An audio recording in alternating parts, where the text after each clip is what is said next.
matéria que vocês mostraram da Gazeta do Povo sobre os presos do 8 de janeiro, sobre essas mortes, separem um lencinho e leiam essa matéria, todos que estão nos assistindo, eu recomendo.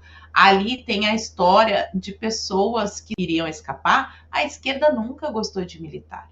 A esquerda sempre quis rever aquela anistia, já que a anistia é o assunto do momento. Teve a Comissão da Verdade, os senhores devem lembrar, e lá tinha um bravo deputado, Jair Bolsonaro, que foi uma das únicas vozes a defender a honra das Forças Armadas diante do circo que a esquerda estava fazendo com a Comissão da Verdade, querendo... E agora voltou esse debate. Acho que foi semana passada, eu vi a matéria em algum dos veículos, se não me engano, foi na Folha de São Paulo até, a esquerda querendo revisar a lei da anistia, mas somente para o lado dos militares. É claro que eles querem acabar com a anistia, porque, para quem não sabe, a anistia que aconteceu nessa época do regime militar, ela foi para os guerrilheiros e para os militares, que eram acusados também de crimes de tortura, prisão, DOPS e toda essa história que a gente já viu aí. Mas o que aconteceu no dia 9 de janeiro? Esse vídeo também deveria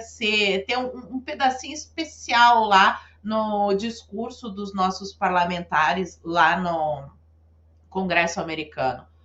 O seu comandante do exército pegou o alto-falante e disse para as pessoas entrarem nos ônibus para irem para suas casas. Nós não queremos confusão. Entrem nos ônibus e vão para suas casas. Esses ônibus ficaram rodando por horas e horas com idosos, com pessoas, com vendedor ambulante, pessoa que estava cozinhando no acampamento, que nem sequer botou os pés na Praça dos Três Poderes. Horas e horas sem banheiro. Pessoas que tiveram que fazer as suas necessidades na escada do ônibus porque não aguentavam mais. Num sol quente de Brasília. Para depois elas serem desembarcadas no que eu chamei de Gulag, um campo de concentração. Aquilo ali era um campo de concentração. E tem a história também de pais de família que são impedidos de trabalhar, porque trabalhar na democracia brasileira é um verdadeiro crime. Antes eles fizessem parte do Hamas, aí eles poderiam fazer o que eles quisessem, mas trabalhar é complicado. Vale a lembrança também de um projeto de lei que recentemente foi votado no Senado para acabar com aquelas saidinhas e que houve uma emenda do senador Sérgio Moro para que os presos por crimes dos mais diversos ali, crimes que estão tipificados no nosso Código Penal, após essas pessoas passarem pelo processo do Estado de Direito, com direito à defesa, advogado, acesso aos autos, a todas as provas, tudo isso, foram condenadas, estão cumprindo pena, e o seu Sérgio Moro inseriu uma emenda para que os presos que estivessem trabalhando ou estudando continuassem com o benefício. Então, parece que no Brasil é melhor a gente ser traficante do que criticar ou emitir algum comentário político ou criticar certa autoridade. É um absurdo que as pessoas não possam sequer trabalhar, porque foi por causa disso que um desses presos do 8 de janeiro, como a Cris bem comentou, subiu, foi fazer um bico, umas telhas, caiu e teve um acidente fatal. Ele deixou 6 ou 7 filhos, agora não vou me lembrar, mas está escrito certinho na matéria da Gazeta do Povo. O menor tinha 4 anos de idade. E isso não volta mais, não tem como recuperar. Fora a tortura psicológica dos milhares de casos. Foram milhares de pessoas presas, milhares de presos políticos. São histórias, uma mais impactante do que a outra. Eu vejo as entrevistas que a Cris faz e algumas, assim, sinceramente, eu não assisti todas ainda porque tem que ter estômago para aguentar tanta injustiça. Mas eu quero fazer um link, porque eu peguei agora para ler o Arquipélago do Alexander Solzhenitsyn, que ele esteve nos campos de concentração soviético e ele era um soldado que foi preso porque ele enviou uma carta para o seu colega ele era colega de escola, estava num outro fronte, e ele enviou uma carta, uma leve crítica, eu não vou me lembrar as palavras exatas, mas foi uma leve crítica, como chamando o Stalin de autoritário, algo do tipo. Eles tiraram o Solzhenitsyn do fronte de batalha e ele vai para o campo de concentração e escreve essa obra que, por muitas pessoas, é considerado um marco para o final da União Soviética, porque foi através do arquipélago Gulag que o mundo ficou sabendo os horrores aos quais a população soviética era submetida. Então, seria muito interessante. Eu vi que uma das presas, Cris, escreveu um livro, ele tá para vender, se eu não me engano, é no Hotmart. Depois, se tu lembrar do título, até seria legal para falar aí para nossa audiência, mas seria muito interessante se a gente tivesse também um trabalho de catalogar todas essas histórias, escrever este livro e traduzi-lo para o inglês, para o espanhol, para diversos idiomas, porque isso também é uma ferramenta. Hoje a direita fala tanto em revolução cultural e muitas vezes não sabe como ajudar. Essa seria uma excelente iniciativa. Livro físico para que a internet não possa derrubar, para que rode o mundo. E sim, meus amigos, isso funciona demais para contar fora do Brasil o que está acontecendo aqui dentro. Porque há várias semelhanças com o que com o que é contado no arquipélago Gulag. Claro, a gente não tem o frio da União Soviética, a gente não tem os trabalhos forçados, mas a gente tem diversos casos de tortura, literalmente, pessoas são torturadas no cárcere, presos políticos torturados no cárcere hoje no Brasil, e a mídia finge que isso não existe. Uma das coisas que o Solzhenitsyn relata, e eu vou falar da União Soviética, vamos ver se lembra alguma coisa para vocês. É o caso de pessoas que são chamadas em algum órgão público para arrumar algum documento e de lá elas vão diretamente para o campo de concentração. Ou então de casos em que a polícia sabe de material subversivo que é contra o regime soviético ou a democracia soviética, porque eles achavam que era uma democracia. O ditador nunca vai dizer que ele está comandando uma ditadura. Ele vai dizer que ele está defendendo a democracia. Então, pessoas que escreveram alguma coisa que fosse contra o regime soviético recebiam a visita de policiais, tinham a sua casa revirada e iam para a prisão sem ter acesso aos autos. Interessante, né? Algumas semelhanças. Sem ter acesso aos autos, sem saber sequer do que estavam sendo acusados.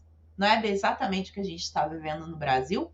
É isso que é uma ditadura. E por mais paradoxal que seja, as ditaduras, elas só conseguem se manter de pé, e isso é histórico também, se uma certa parcela da população apoiar ou pelo menos ficar calada frente aos absurdos.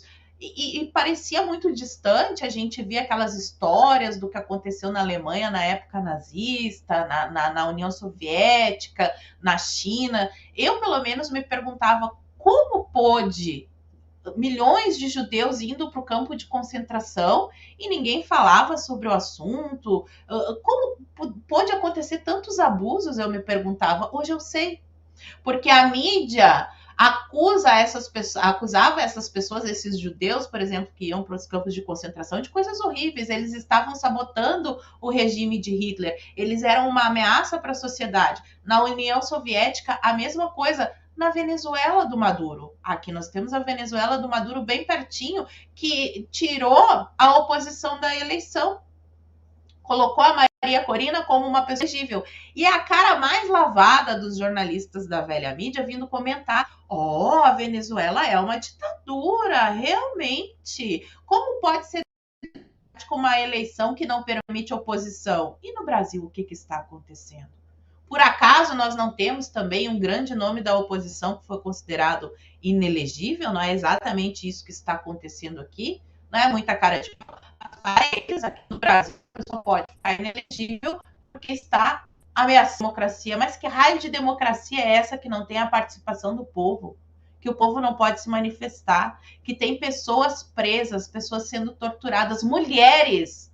Não se fala tanto em violência política de gênero, tem até uma legislação, né? A violência política de gênero. O que é a violência política de gênero? Eu acabei de ver uma notícia agora, enquanto a gente estava aqui na live, que a Pietra Bertolazzi, eu acho que é o sobrenome dela, me corrijam se eu estiver errada, ela acabou de receber uma multa de 30 mil reais por ter criticado a Janja.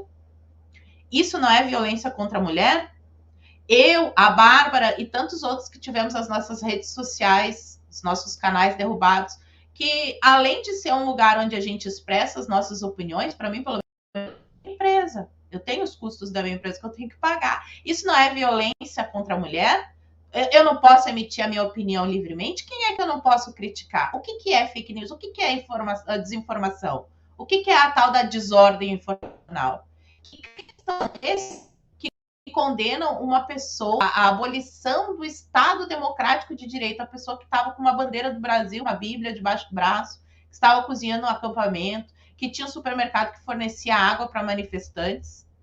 Se uma pessoa der água para o pior traficante do Brasil, ela não está cometendo um crime, mas quem forneceu água para os acampamentos estava com crime. E lembrando que os militares escreveram uma carta corroborando essas manifestações que estavam acontecendo em frente aos quartéis. Os comandantes das 3 forças, da Marinha, do Exército e da Aeronáutica, escreveram cartinha dizendo que o Brasil era um país livre, que as pessoas tinham o direito de se manifestar. Eles corroboraram essas ações.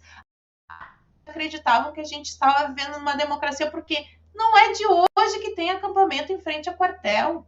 Isso já acontece no impeachment da Dilma, pelo menos. As pessoas com aquela plaquinha lá, é a mesma coisa.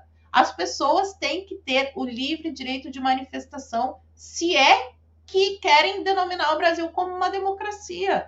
Por mais que a pessoa fale uma grande besteira, em uma democracia, as mentiras se combatem com verdade. Esse papinho de falando de fake news é só para dar uma impressão para a população que está acontecendo uma armação golpista super perigosa, quando na verdade a única ameaça que existe no Brasil é a ameaça ao monopólio da mídia, porque hoje os jornalistas já não reinam sozinhos, porque pessoas desmascaram eles na internet, mostram as mentiras que eles contam, mostram as incoerências, acabou o monopólio. Então a gente está ameaçando o monopólio da mídia. A gente está ameaçando a ditadura do judiciário. A gente está ameaçando a implementação do socialismo. Agora, a democracia, quem ameaça mesmo, é quem prende senhorinha que estava fazendo comida em frente ao quartel-general, Guilherme.